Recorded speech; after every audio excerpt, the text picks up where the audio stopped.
Hello, my name's Deborah, and thank you for tuning in to today's reflection on December the 10th. Today's reading comes from Matthew chapter 11, verses 11 to 15. Truly I tell you, among those born of women, there has not risen anyone greater than John the Baptist. Yet whoever is least in the kingdom of heaven is greater than he.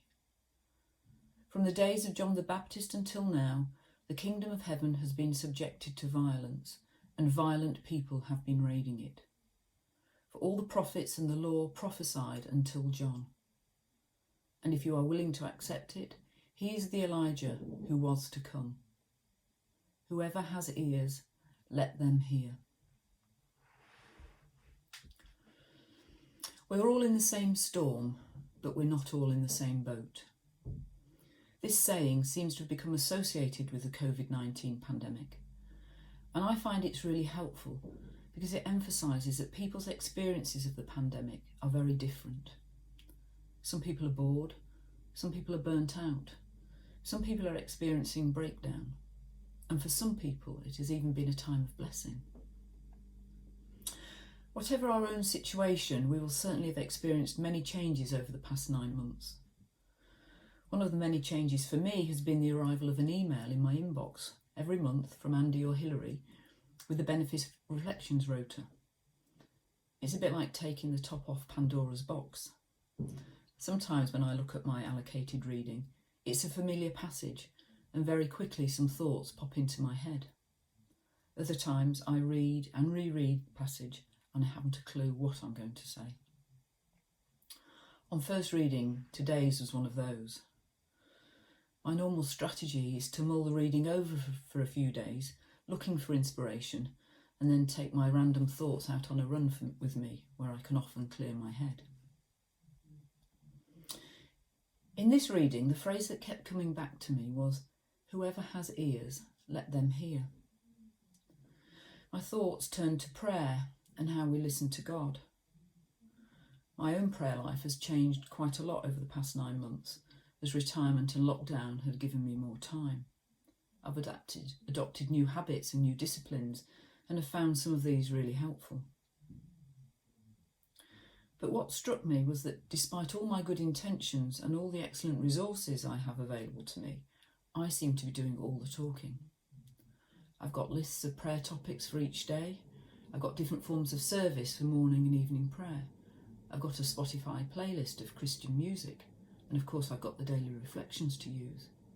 If God wanted to get a word in edgeways, he'd struggle. Whoever has ears, let them hear. I was reminded of something I used to practice when I was working.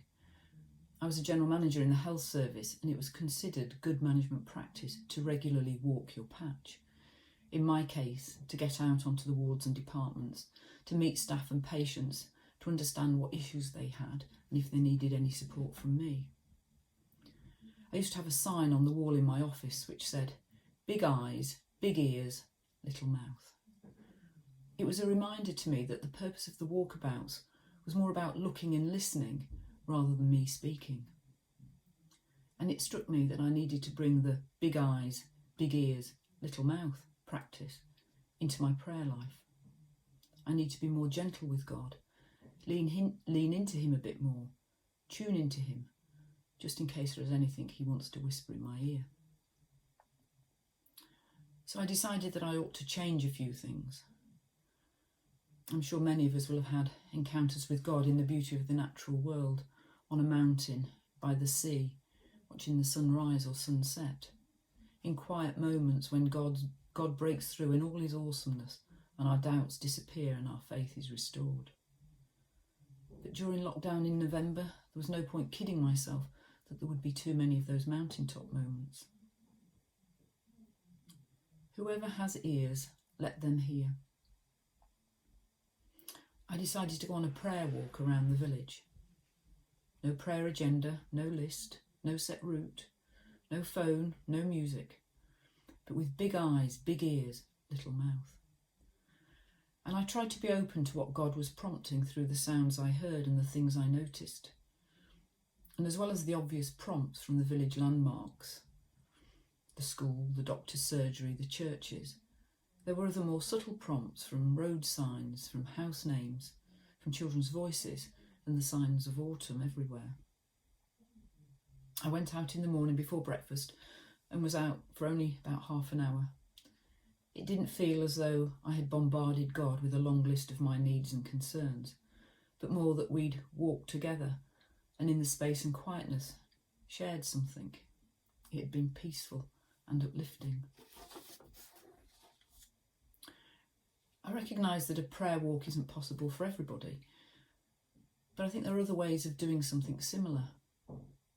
Find a place, and it could be a room within your own home, where you can be undisturbed and not distracted by other people, the TV or the radio. You might want to set a time to do it, make an appointment if you like, put it on your calendar. And then try big eyes, big ears, little mouth. Look with fresh eyes at your surroundings, the photos and pictures in the room, the patterns on carpets and curtains, the light and the shadows, things taking place outside. And in the quiet, listen to the noises inside and out. Let God focus and order your thoughts. Although you are in familiar surroundings, God will be your prompt and will lead the conversation. Whoever has ears, let them hear. By creating some space and some quiet time, we give God a chance to come in. By leaning into God, we give him a chance to whisper something in our ear. Drop thy still dews of quietness, till all our strivings cease. Take from our souls the strain and stress, and let our ordered lives confess the beauty of thy peace.